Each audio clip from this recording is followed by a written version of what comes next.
How's it going, ladies and gentlemen? And welcome to the Titan Report right here on the radio station of the Titans, 90.3 WRST FM. I am Dominic Lee, hosting today alongside sports director Dylan Eckhart and news director Jacob Link. And boys, it was pub crawl this past weekend. How are you guys doing? And if you participated, how was your guys' pub crawl? Yeah, it was a lot of fun. Dominic, you were at my house for a little bit, what we call Linkapalooza. Happens every pub crawl. Yearly occurrence? Yes, it is. Well, biannual. Right. But, it was a good time. Got a keg and everything, so it was pretty chill. And, for the most part, it was a safe pub crawl for everybody. Really weren't any weapons complaints this year at all, which is nice to see after last year when there was gunshots and that whole shebang and everything. So It was good to see that this year things were a little bit more chill around Oshkosh. I was not in town for Linkapalooza or Oshkosh pub crawl, but for good reason, obviously. But my buddy is getting married in August, so he had his bachelor party this weekend. So I still had my fun, despite not being here. But we got a nice little Airbnb in Necedah, Wisconsin. I don't know if you guys have ever heard of that. It's up by Castle Rock Lake, like right in the middle of nowhere, right in the heart of Wisconsin, right where I hunt. So that was very nice. Got an Airbnb for the weekend and did some paintball on Saturday. So I'm a little sore, to be honest, but it was a fun time. It's about the same as airsofting. I've been airsofting once, and then this was my first time going paintballing. So I had a lot of fun, and it was the perfect dude's weekend, perfect weekend from what this semester has been so far. Kind of a nice little distraction, but nonetheless, the Sunday scaries, they're past me, and today was rough. The Monday after a nice weekend like that, with you guys with pub crawl here, I'm sure, this Monday was rougher than most. But nonetheless, I'm excited to get into talk about the sports that happened this weekend. We had Titan baseball, Titan softball, Titan track and field hosted their first home meet in 11 years, their first outdoor meet in 11 years. And Rory did it, finally. Put that green jacket on and won the Masters. Brewers and Bucks were in action, so there's plenty to talk about, and I'm excited to get into it. Yeah, let's move our focus of the Titan Fort this week. Let's talk about the Masters, like you were saying. Rory McIlroy went berserk. He beat Justin Rose. I mean, I don't know too much about the Masters. I'm not a big golf guy, but I respect the Masters, no doubt. And beat Justin Ross on the 73rd hole to win the Masters and complete the Grand Slam. In the playoffs on par 4th, 18th, both players hit their tee shots in the fairway. Ross's approach from 187 yards nearly hit the hole on the fly, and his ball bounced 15 past. McIlroy's second shot was even better, and then from what I've heard, it was pretty close. It was down to the wire at the end there. McIlroy finally gets that elusive green jacket and completes the career Grand Slam. So something only 5 other golfers has managed to ever do. So do you think this win kind of cements his legacy among the all-time greats? And what do you guys even think of the Masters? Did you guys watch it? And what do you guys think of it? Yeah, I was able to catch it this weekend, and Rory McIlroy and Justin Rose ended up going into a playoff match there at the 18th hole, or after the 18th hole, rather. But, I think that this definitely cements, Rory, this is like, Rory winning the Masters right now, if anybody listening is a big NASCAR guy, this is like Dale Earnhardt trying for 20 years to win the Daytona 500. He's accomplished everything else in the sport, can't win that crown jewel specifically. Right. And this is the same thing for Rory McIlroy, who's one of the greatest golfers of, this generation. To be honest, I was kind of, I saw the Masters were coming up about last weekend. I'm like, oh my God, the Masters are up this weekend. That's like the tournament that I feel like, even if you're not an avid golf fan, you're going to tune into nonetheless, right. And that's kind of how I feel. Like, I wasn't too involved in the sport coming up to this point, or at least what's been going on currently. But, even if you're not, you tune in to watch the Masters at least once a day, and you got Jim Nantz announcing the play-by-play for the Masters. Doesn't get any better than that as well. And for that to be how it ends this year, with Rose and McIlroy going into that playoff match there at the final hole, doesn't get any better than that. It was a great weekend of golf. This was probably my first time ever watching an entire round of the Masters before. I've always like caught the end when, to be honest, when I'm trying to watch 60 Minutes and, the Masters is on because I love 60 Minutes. Of course, I'm news director. But, I just wanted to hear Jim Nantz, like, just call the golf because I love Jim Nantz. He's one of my favorite sportscasters of all time, especially of this generation. And I was intrigued by the Masters because a lot of my friends are big golf guys, and I've always wanted to, like, kind of follow some of the larger tournaments, but I've just never really gotten into it. Right. To be honest with you, I did fall asleep during part of the final round yesterday. The best part? Took a little bit. No. I woke up for that. Okay. But, McIlroy should not have won that tournament, to be honest with you. He threw that thing away so many times. I thought for sure Justin Rose really came out of nowhere, too. Right. Yeah. I think he was like 5th or 6th going into the third round, and suddenly he jumped up and he finished with under 11 strokes. And McIlroy, he had 2 double bogeys. Yeah. Which was, and over the entire Masters week, he had 4 double bogeys, which was the most out of anybody who's ever won the Masters before. Mm-hmm. So that really goes to show you he was either all or nothing with some of his, some of the holes he was playing. He'd either go in there and, finish with an eagle or something like that and end up, on the next hole not really golfing as good as he did the previous day or even the previous hole. So it was kind of a stroke of luck that he was able to win the Masters in his 11th time competing. And, it's a great accomplishment for him, somebody who comes from Northern Ireland, not necessarily one of the biggest countries in the world right now, but it was a great tournament, probably the best Masters tournament that I've seen in a long time. And it kind of made me appreciate the sport of golf a little bit more and to appreciate how hard these guys can compete because this thing came right down to the wire. Yeah, and you can see, like, everyone was chanting his name. It was so cool to see. I was watching it all over TikTok, and I did watch a little bit live, but, I mean, it was so cool to see everyone chanting his name. He got on his knees, started crying at the end there. I mean, you don't see that, and you just got to respect it at the end of the day. But, yeah, that was something that was really, really cool. Yeah, and the Masters at the end of the day, I mean, that's like one of the biggest tournaments you can win, obviously. And for, again, like you said, Jacob, for McIlroy to be able to pull it off after the first round, he found himself just like barely inside the top 30. He shot a 72 in that first round. But, as he worked throughout the weekend, he put together a 66 in round 2. He wasn't over par in that second round, which is really, in my opinion, what even kept him in contention to be able to even have a shot at the win. And then for those third and fourth rounds, McIlroy, Bryson DeChambeau was looking really good all throughout this weekend. He's one of my personal favorites. He really fell apart at the end. He does, yeah, which was unfortunate to see. But DeChambeau's become one of my favorite golfers. He's got this is a side tangent, but he does this thing where it's how many days I can hit a hole-in-one over my house. Very engaging stuff there outside of the actual golf. He's in the LIV thing, right? Golf, or is he in the PGA? I think he's in the PGA. Okay. But I have to go back and look at that. But nonetheless, one of my favorite golfers to watch, regardless, what league he is in. I'm not too familiar with the guys that have split and gone to live golf over PGA, but those guys were going at it for quite a bit. And then, yeah, like you said, DeChambeau kind of fell apart there at the end. He was 3 shots ahead of McIlroy at one point, and then he really dropped and he finished at a -7. McIlroy was finished with a under 11 strokes, but DeChambeau really should have been at least at the top. It should have really been a 3-way tie for first.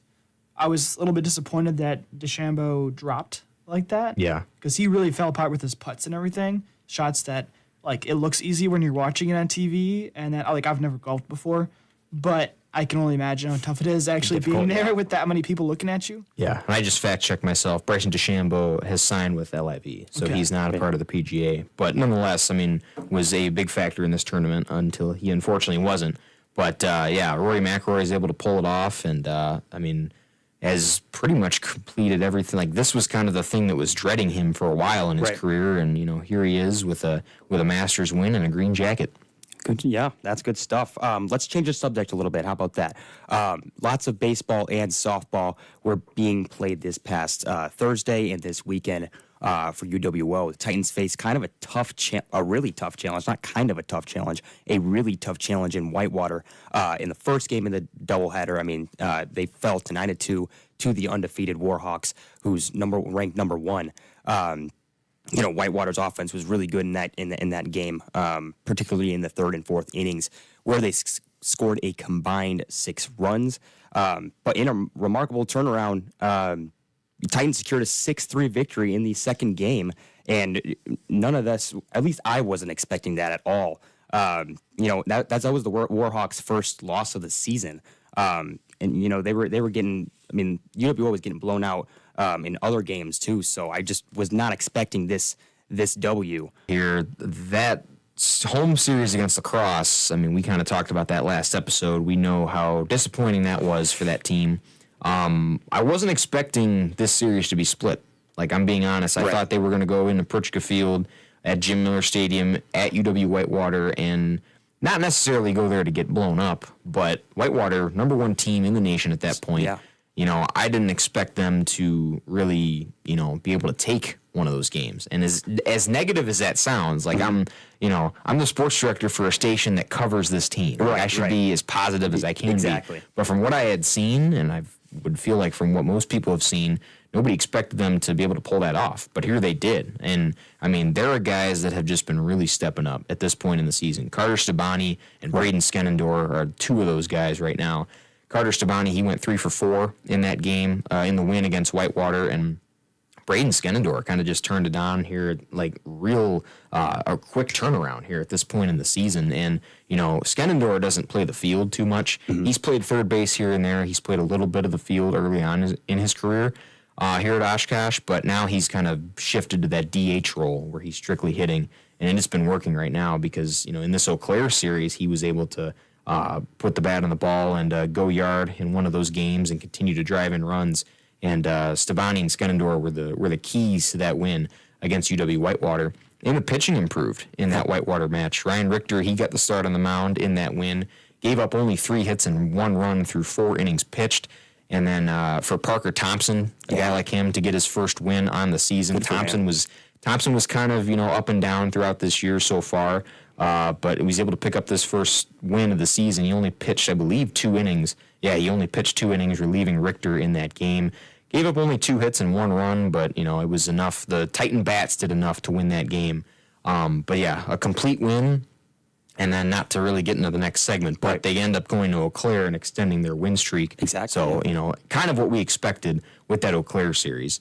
But we'll obviously talk about that coming up more. But, yeah, the Whitewater win was absolutely huge for this team, and I think it gave them all the momentum they need going forward. I think the difference in this one was the fact that Oshkosh was able to get people on base and actually send them home.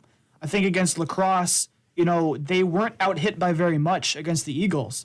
They just weren't able to send anybody to touch home plate in the end. And they didn't strand as many people on base in the second game against Whitewater. They out-hit Whitewater 11-10 and ended up winning 6-3. And, just like in the first game, they were only out-hit 13-11 by Whitewater. Again, this is the number 1 team in the nation right now. So they are able to put some hits up there, get some base runners aboard. But first game, just like the previous series against Lacrosse, they were not able to really get many runs home. They stranded a lot of base runners. But then you look at the second game, they finally found some success, was finally able to get the ball through some of those holes on the infield, and they were finally able to tack on some runs. And, if you put up 6 runs in Whitewater, that's a major accomplishment. Yeah. This is a team that, in that same matchup, they struck out 11 Titan batters. Titans only had 2 strikeouts from their pitchers. And another thing I noticed is that Oshkosh changed to really kind of having a bullpen game in both games against Whitewater.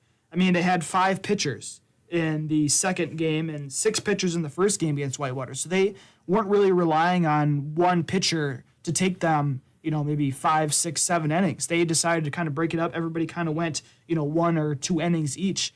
And I think that kind of helped them because I think against Lacrosse, some of those guys were out there maybe a little bit too long. And they kind of lost their confidence, and that's why Lacrosse was really kind of able to beat up the Titans. But I think it was a good idea to switch things up and kind of have a bullpen game for both of them. And, even though they lost the first one 9-2, it was still close in the hits category. And I think it could have been a lot closer if the bats would have just been able to find some of those gaps. But this is baseball. There's always going to be some games where you can't find some of those holes in the outfield. You can't just send runners home.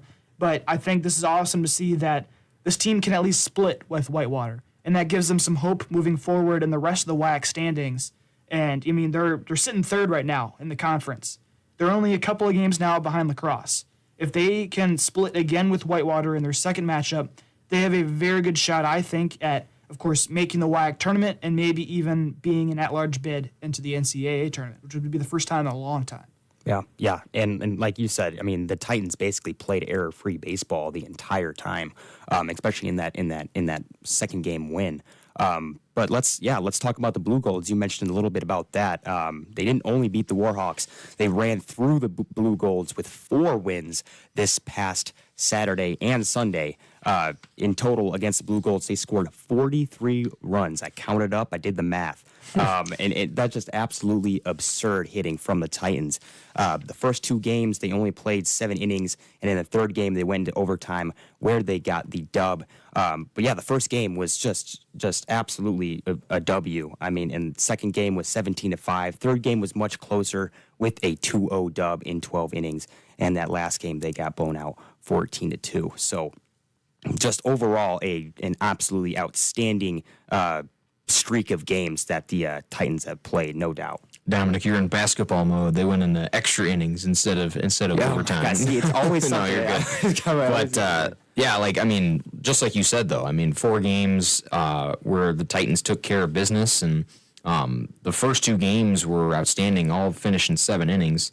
And 10-0 in that first game, 17-5. Josh Jansen continues to look like, I mean, as you know, as much as we say and as much as we know, Connor Brinkman, is that number 1 pitcher accolade-wise, but Josh Jansen has put together, I think, one of the more statistically better years this season. He started on the mound, looked his best, earned his 4th win of the season, pitched a 7-inning shutout in that first game. He pitched all 7 innings, striking out 6, only giving up 3 hits. And again, at the plate, Braden Skenendor continuing to improve and perform. Logan Schill looked really good in this entire series at the plate.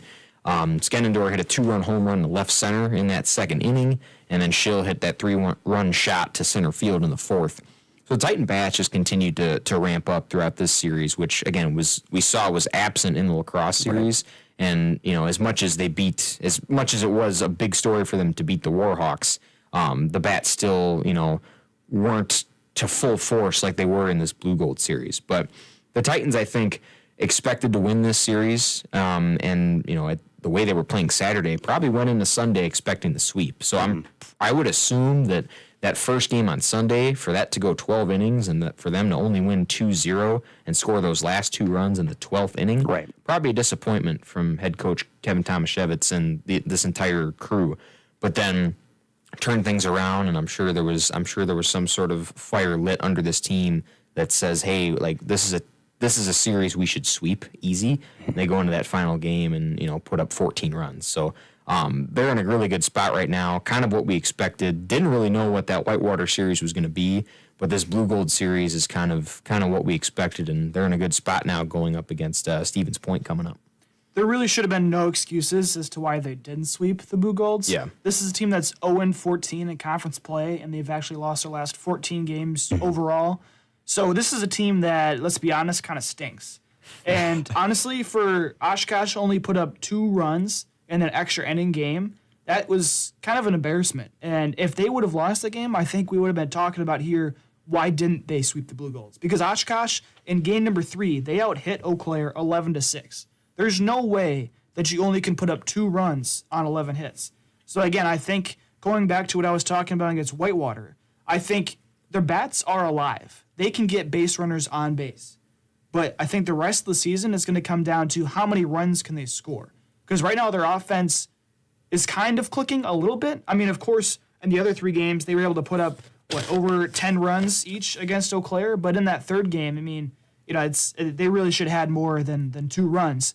And for once, the pitching really performed probably to the best of their abilities over an entire series. It's probably the best pitching series that we've seen from Oshkosh, and hopefully they can, kind of transition to playing that well in their next matchup. I believe they're on the road they're at home against River Falls. Yeah, River I made that Falls mistake. is not a very good team either. They're 4-10 overall. They're second to last, a couple of games ahead of Eau Claire. But honestly, I think Oshkosh should be able to sweep River Falls as well. And if they do sweep them, there's a good shot that they could actually overtake La Crosse, because La Crosse is on a 3-game losing streak right now. So La Crosse looks beatable against other opponents. But again, it's just going to come down to, they can get people on base, but can they score those runs? And the rest of this month is going to be really interesting for the Titans because, I made that mistake. I don't know where I got Point from, but Stevens Point is in 2 more series.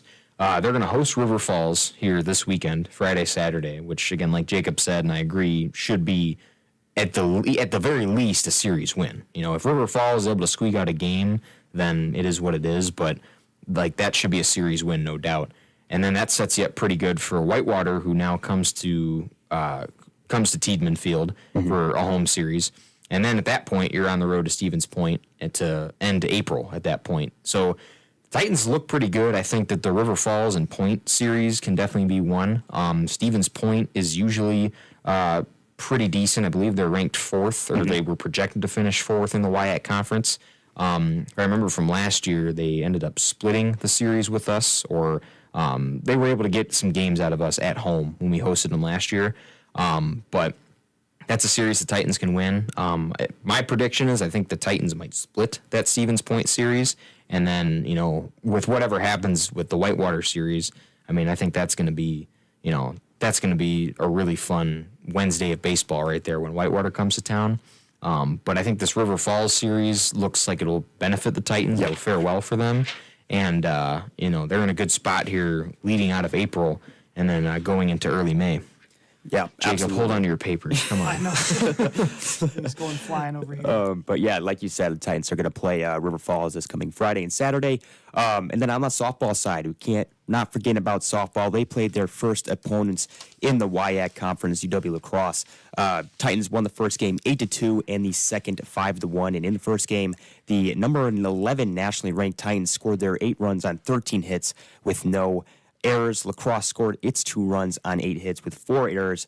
And the Titans, they scored all their 5 runs in the second game on 6 hits with no strikeout of the game. Nemitz actually became the 3rd Titan to reach 400 career strikeouts, joining 1996 UW Oshkosh Athletes Hall of Fame inductee Nyla Rodriguez. Hopefully I'm saying that name right. And 2019 inductee and all-time WIAC leader, Renessa Stamfley. So Nemitz currently ranks 12th in the WIAC historically with 407 strikeouts. She is just absolutely on a tear right now, and I don't think anything is going to stop her, guys. I don't think anything's going to stop her. No, not at this point. No. And she comes into this season this is where they expected her to be. This is where she expected herself to be. Right. And snagged her 10th win of the season with that first victory against La Crosse. Pitched 5 innings, gave up 2 runs off 5 hits, and then surpassed that 400 career strikeout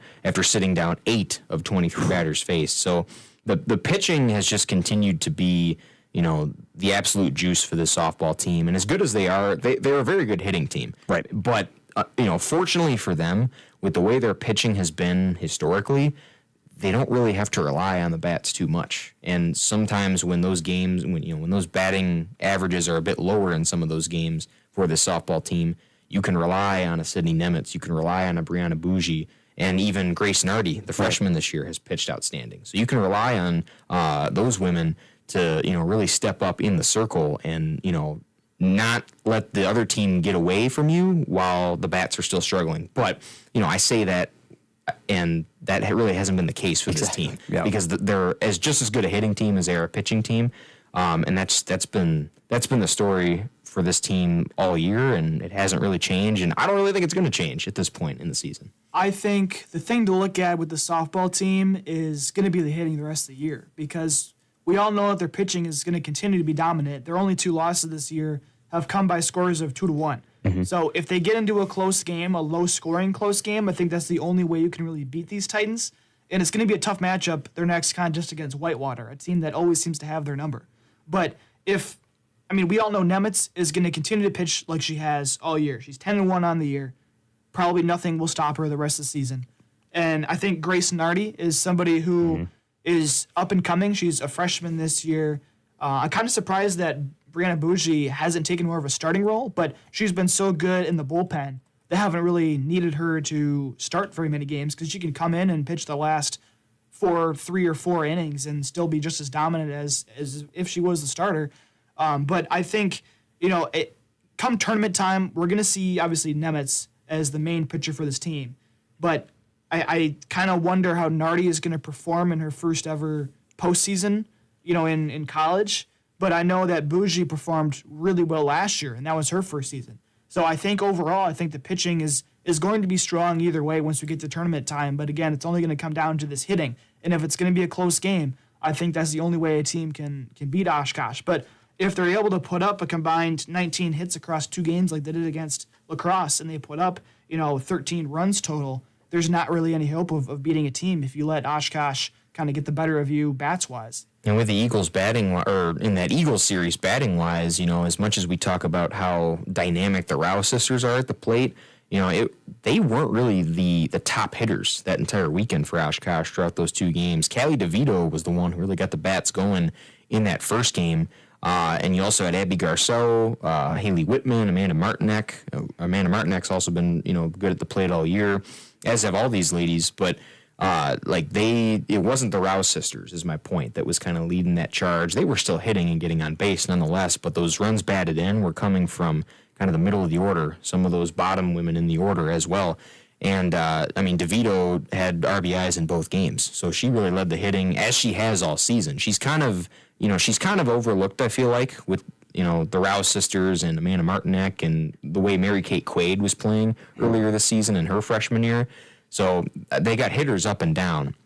And the pitching, I think, will be interesting, like you said, Jacob, at the end. And I'm wondering if, with how Grace Nardi is playing, which has been fantastic, if, all right, she's a freshman, she gets that experience through the regular season, but then come tournament time, maybe they kind of lean her back a little bit and then throw Brianna Bougie back into that starting role, because she has that experience in those playoff moments. I could see them doing that maybe. I don't know.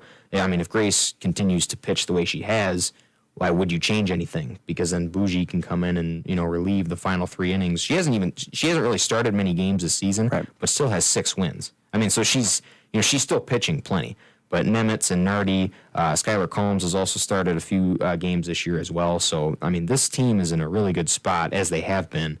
And, again, the story is, the pitching has just been outstanding, and they don't really give up many runs at all. And, therefore, they're not really, relying on the bats too much to put up over 10 runs, which they end up doing anyway. So they are up and down, a really solid team moving into a good spot here in the spring. Yeah, the Titans will face, like you said, 23rd ranked UW Whitewater in a doubleheader this Wednesday. But right now, we're going to take a short minute break right here on the Titan Port on 90.3 WRST FM Oshkosh. Don't go anywhere, guys. Buzzed when you suddenly love everything. You guys, I love this song. I love these nachos. I love our kickball league. Ugh! I love this guy. What's your name? You know what I'd love? A ride when it's time to head out. If you see a buzzed warning sign, call for a ride when it's time to go home. Buzz driving is drunk driving. A message from NHTSA and the Ad Council. I love your car. Is this real leather? If I could be you. And you could be me? For just 1 hour. If you could find a way to get inside each other's mind. Walk a mile in my shoes. Walk a mile in my shoes. Walk a mile in my shoes. We've all felt left out. And for some, that feeling lasts more than a moment. We can change that. Learn how at belongingbeginswithus.org. Brought to you by the Ad Council. Walk a mile in my shoes.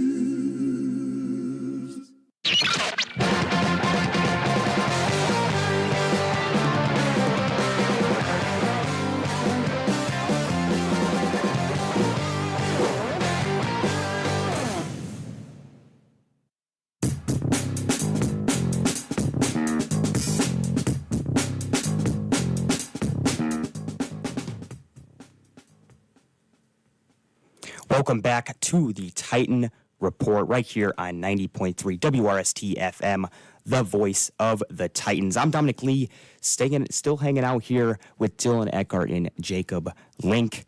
And we've got plenty more in store for you guys. Before the break, like we said, we gave our little insights on the Masters and both UWO Baseball and Softball being fantastic this past week.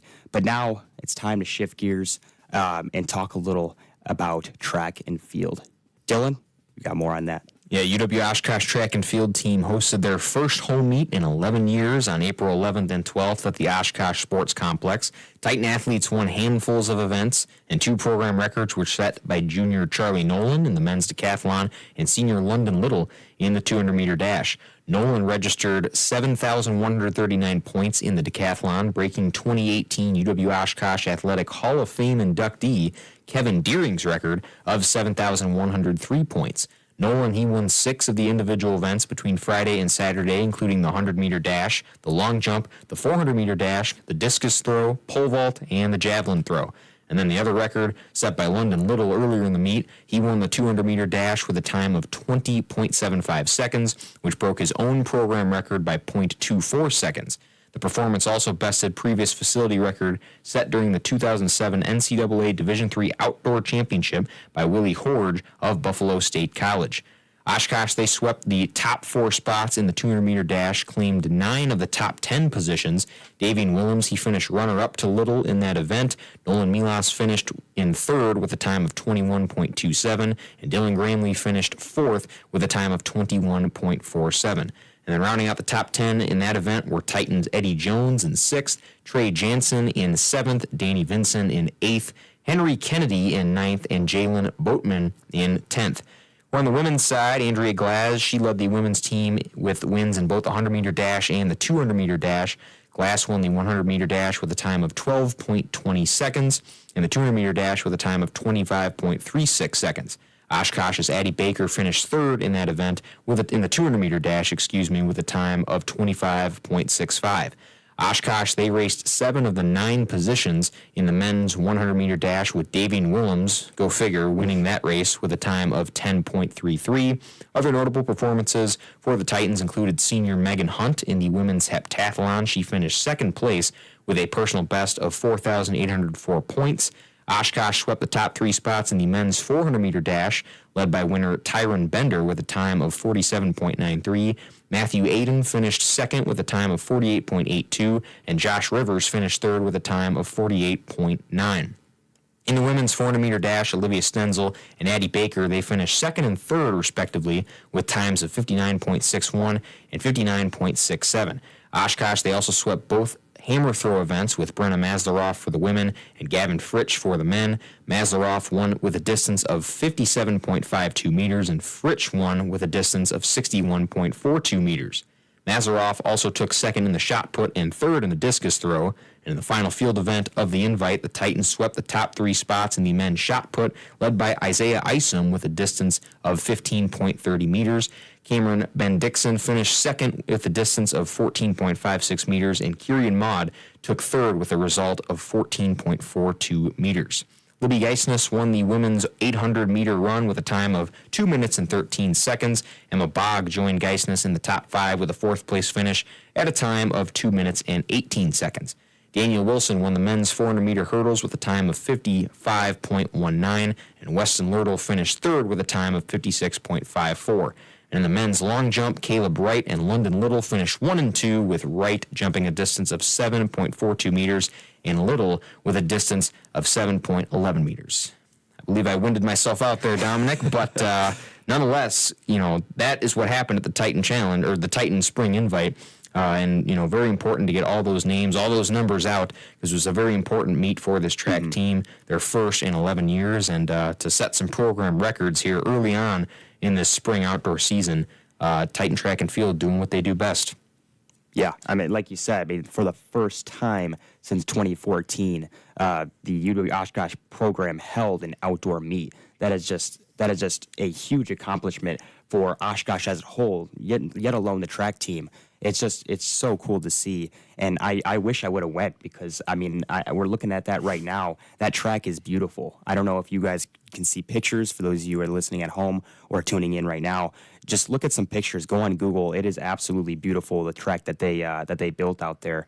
It's just impressive. It's just impressive. And it's a good thing for the city as well, because especially we're hosting the WIAC championships later on in May, and that's just going to have such a big boost for Winnebago County, Oshkosh in general, with all the people traveling here throughout the state to come and see the conference meet, even probably some NCAA folks that are coming from the league offices over here just to watch the meet as well. So it's going to be a huge boost for the economy in Oshkosh in general, and really it's great to see that, Oshkosh invested over $1 million into this track themselves. Like, the city helped with that. Discover Oshkosh helped with that. So it's good to see that, we're kind of branching out. And it's not just only about, about 10,000 students we have here at UWO. It's not only about us. It's about the community as well. And I know that a lot of the high schools, Oshkosh Northwest, Lourdes, they're probably going to be racing on that as well. So it's great to see that they finally have a track in place. And that was something that I know a lot of these track athletes, that was the only reason that they really didn't like Oshkosh. You know what I mean? Like, it's such a great program, a lot of history to it. The teams have always been very competitive, but the only thing that was really lacking was a track to run on. Yeah. And running inside is not the same as running outside, especially in Oshkosh with the wind. And running on this brand new track is nothing like the old track and nothing like the track that is kitty corner from it by some of the soccer fields that they have as well. And I know they had to race on that for a while, and that was not up to any sort of Olympic standards. But like we talked about last week, this is the same track that, can be run on out in Eugene, Oregon. Yeah. The same people that laid down the track that, that's the same track that they ran on for the U.S. Olympic trials last year. So it's awesome to see that the program has a thing to actually run on now, and that they aren't waiting for something, that they aren't training on something that's subpar. And I think overall it's going to help the program maybe potentially finally knock off those Eagles of lacrosse and win a natty. But that's yet to be seen, but at least they have some training facilities that are now at the same as some of their competition in the WIAC. The only thing I will say is that all these records being broken and stuff, we do have to look at who was participating in the meet. You know what I mean? Like, there was Carroll University, Lawrence University, Northern Michigan University, Ripon College, UW Parkside. I'm sorry, those names don't really scare me a whole lot. You know what I mean? Like, I get that it's awesome that they ran this track meet. It's awesome that we have so many record breakers. But at the same time, to me, this kind of feels like, let's invite some of these schools that aren't really known for the track and field programs, and then let's have them race against us so that we can kind of pad our stats a little bit. Not that I'm complaining about that. We definitely padded our stats and a lot. That's why you could read off so many of those winners. Right. But, I would have liked to see some closer competition between some of our schools and maybe some of the WIAC schools. Yeah, and nonetheless, I mean, those athletes that are running those races, it doesn't matter who they're up against. Like, that's, we would think that's how they're going to perform. But I know that it was a long-awaited return to the Oshkosh Sports Complex for an outdoor meet. A $1.6 million, to be exact, track resurfacing project that was funded by student fees and donors to the university, built before the football season started. So if you were at those football games at J.J. Keller Field, you were able to get eyes on that new track, how pretty it looks, and to finally see it in action, I would imagine was amazing for those track and field fans and those, especially the parents of those athletes as well. But yeah, that new surface was installed by Bainon Sports, which again, like Jacob mentioned, that's the same high-performance material that was used at Hayward Field in Eugene, Oregon for the U.S. Olympic trials and the NCAA Division I Outdoor Championships as well. So, I mean, this is some top-tier stuff that is right here at J.J. Keller Field in our own backyard. Yeah, it's going to make me want to join track and field just to run around the track. You got a semester left, Don. You better hurry up. Semester, maybe like just a month left. Right, but yeah. Like you said. Which event would you do if you could What choose one event event? would I do? That's a The good one that question. doesn't tear your ACL. Yeah, something that's super quick and doesn't take a whole lot of time. Maybe the hurdles. I'm tall enough for that. Whoa, So that seems like something feel that would to Yeah, I feel like that's the most challenging one, or one of the most challenging Same ones. as like the triple jump or something like Yeah. that. That'd be, Yeah. would not want to do that. No. not at all. But yeah, like I said, we're going to take another short minute break. But when we come back, we're going to talk about the Bucks as well as March Madness. That was a long time ago, but I am excited to talk about that. right here on the Titan Report 90.3 WRST FM Oshkosh.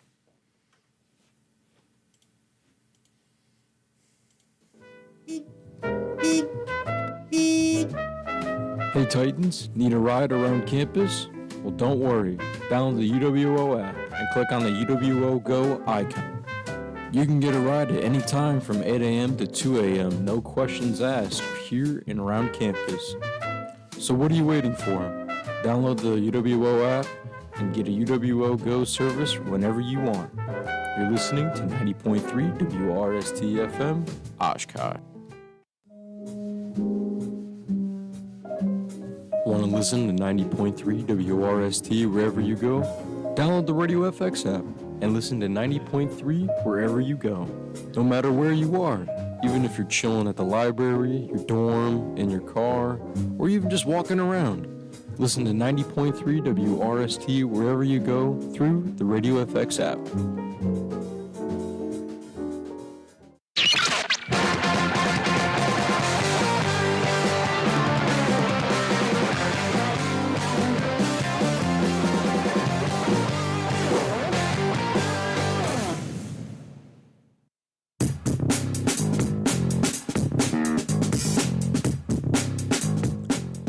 Welcome back to the Titan Report on 90.3 WRST. We got some Bucks talk in store for you guys, so let's get it crack-a-lackin'.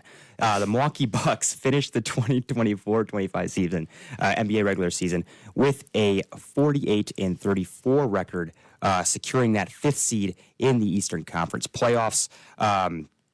And they went on an 8-0 run to finish out the season, which is absolutely amazing. I am a Bulls fan, but I got to respect the Bucks, what they're doing here. They are just proving all the haters wrong.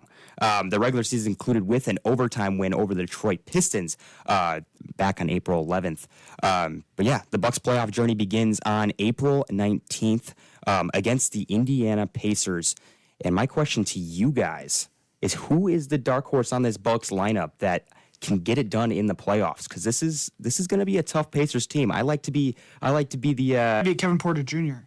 This is a guy that has looked fantastic since he has joined the team. Now he's averaging 11.7 points a game, and he's really been that kind of force since Dame's been out. He's been that guy that's been able to kind of fill that role. He's been explosive on his way to the hoop as well, and I think he's going to be somebody that they have to get going, because Giannis is going to get his points, and Kuzma's probably going to get his points as well, but it's going to come down to how do the other players around them play. And I think, Kevin Porter Jr. is a guy that needs to play like he has been the last 8 games on this 8-game winning streak if the Bucks have any shot at advancing past Indiana.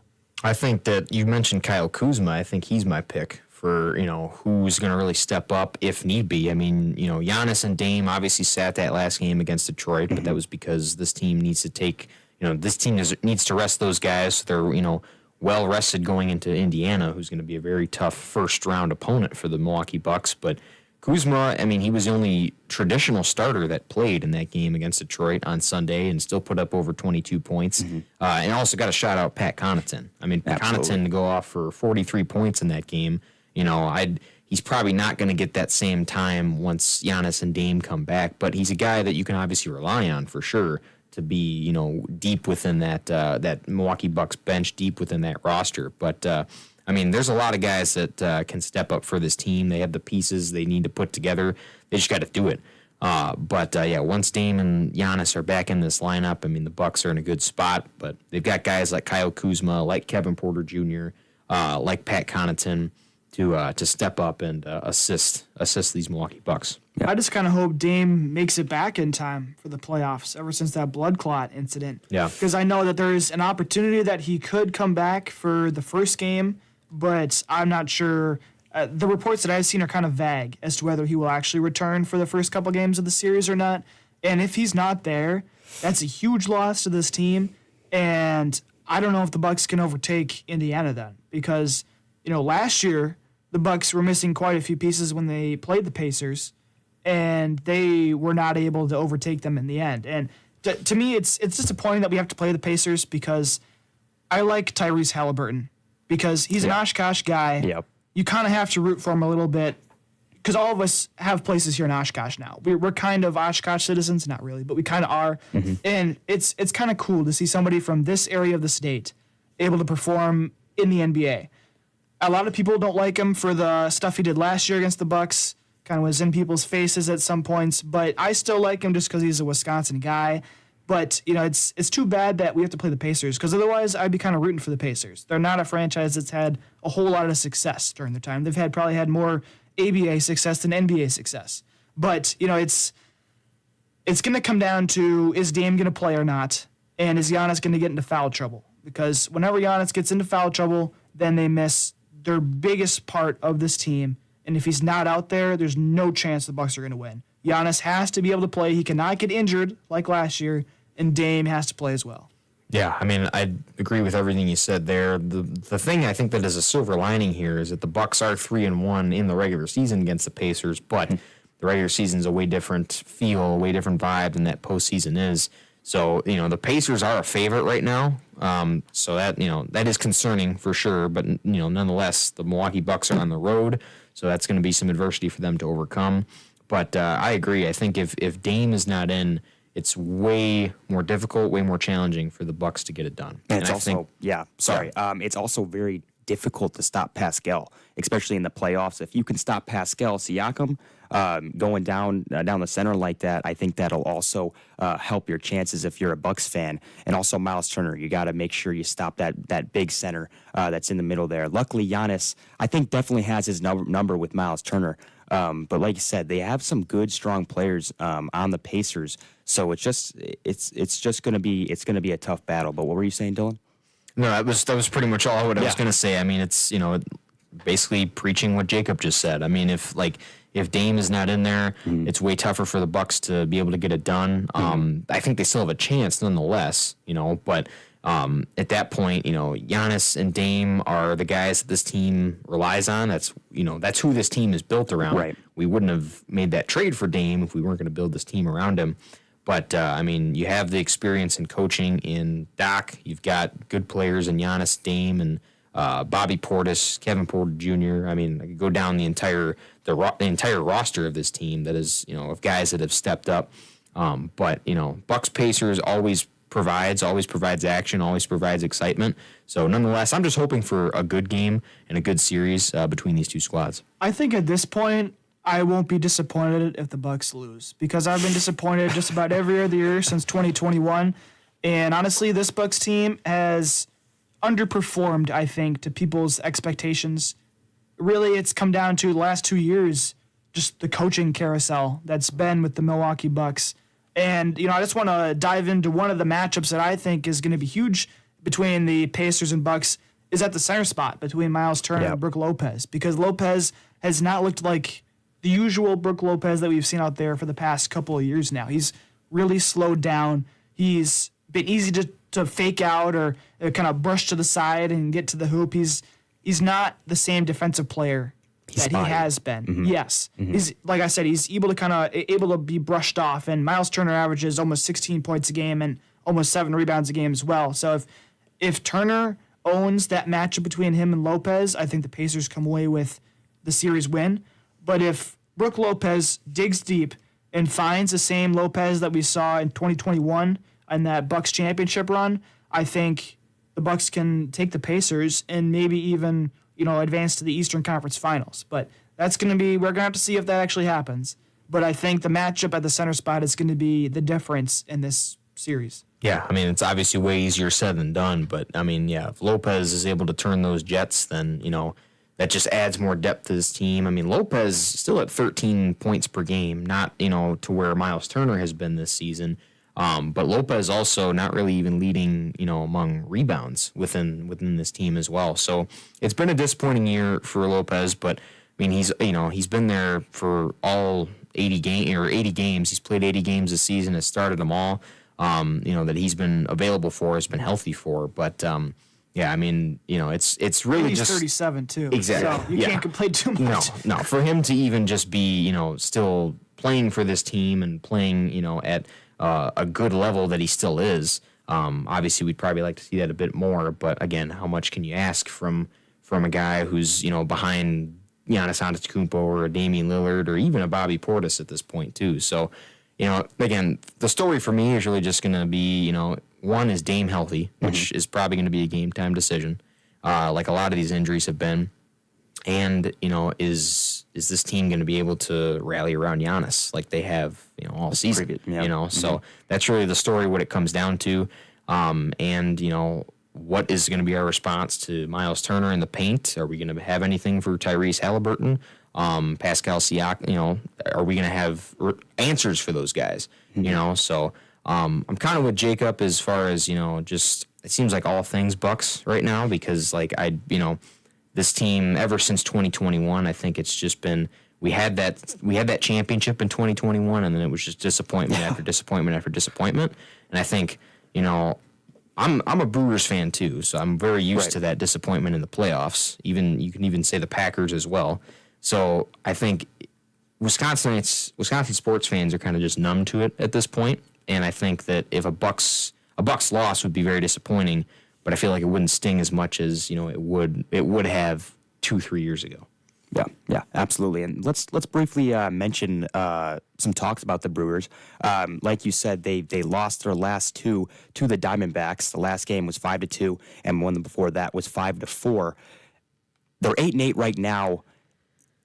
They're doing good, but they're not doing great. And I know I always bring it back to the Chicago White Sox. They're doing way worse than us. I'm not taking that anything away from you guys, but I feel like they're also pretty spotty. The Brewers, they've scored 17 runs against the Rockies on April 9th, and then the Rockies beat them 7-2. So do you guys know, is there a reason why they're so spotty? I don't watch the Brewers too much, but is there something else that we just don't know about that? I think, they really should have won this series against the Diamondbacks. Let's be honest here. They lost 5-4 with a tremendous comeback.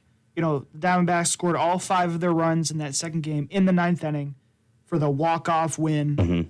And honestly, that was all because of the relief pitching. I mean, you can't complain that entire series of the starting pitching. It was perfectly fine. The bats were fine for the most part. Of course, they lost the last game. They only put up 2 runs, the Brewers did, but it's hard to sweep a playoff quality team like the Diamondbacks. Right. I was hoping just for the series win 2 out of the 3. And Joel Payamps, he disappointed me a lot.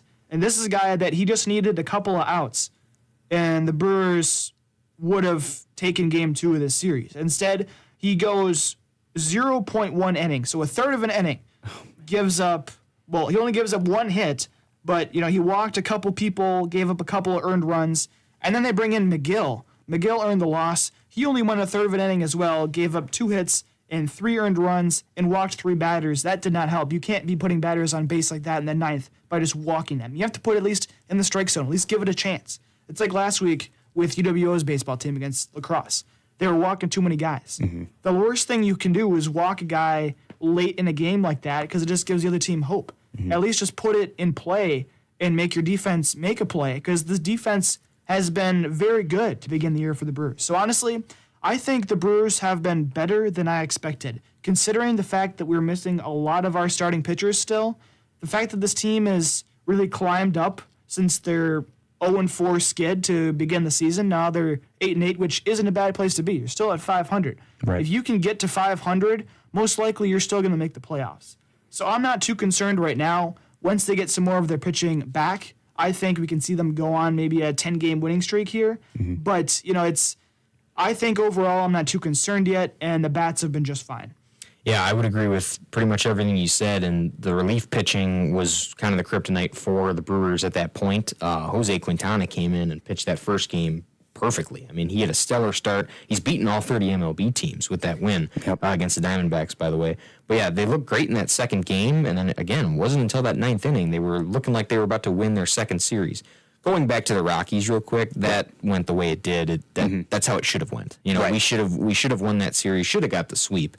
But that series was what was expected. That was business taken care of. Mm-hmm. The Diamondback series didn't necessarily expect the sweep, but as Jacob said, should have won that series with the way we were playing. The bats still kind of underperformed. Mm-hmm. I mean, we only put up 2 runs in that last game. and then to only have 4, in game 2, we kind of slowly decreased at the plate throughout that tournament. But yeah, game 2 looked as if the Brewers were about to win their second straight, and then you have Piamps and McGill not even pitch a full combined inning together and give up the walk-off 5 runs. Third and final game started off well for the Crew as well. William Contreras hit that 2-run home run to left center field, and the Brewers were up 2-0. But then throughout that game, Freddie Peralta allowed the D-backs to get their foot in 5-2. So the West Coast road trip came to a close. It wasn't necessarily all that the Brewers would have hoped, but nonetheless, you go out there, you win some games against a team that you'd see what this Tigers series is going to be this week, because the Detroit Tigers are coming. They haven't lost a series this month. They're 9-6, and they're coming off a series win. They've got series wins over the Mariners, the White Sox. Sorry, Dominic, obviously. New York Yankees, a team that completely humiliated the Brewers opening weekend. And after that series, I didn't know what was going to become of this team. And then we drop opening day to the Royals, which Jacob Link, unfortunately, was there to witness that as well.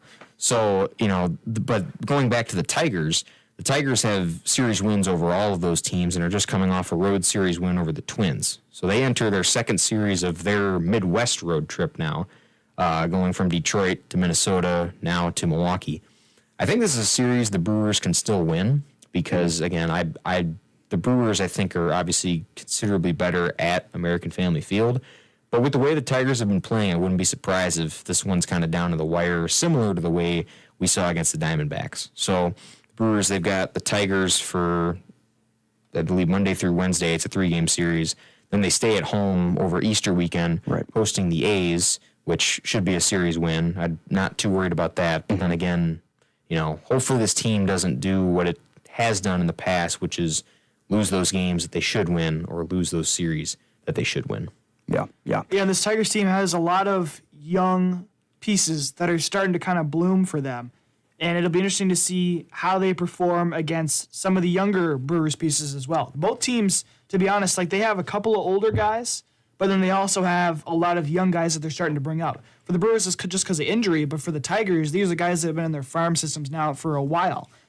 Guys like Kerry Carpenter and Spencer Torkelson that have been 2 of their best players all year, and they've really started to kind of bloom and blossom in this beginning of this first half of the season. So if the starting pitching can perform like they did against the Rockies and the Diamondbacks, I think there's a good shot that the Brewers could kind of take at least 2 of the 3 games against the Tigers. Yeah.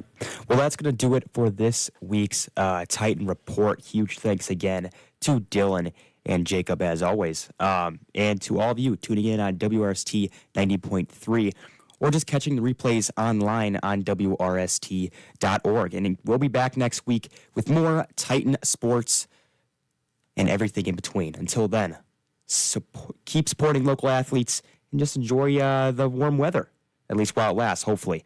I'm Dominic Lee, signing off for the Titan Report.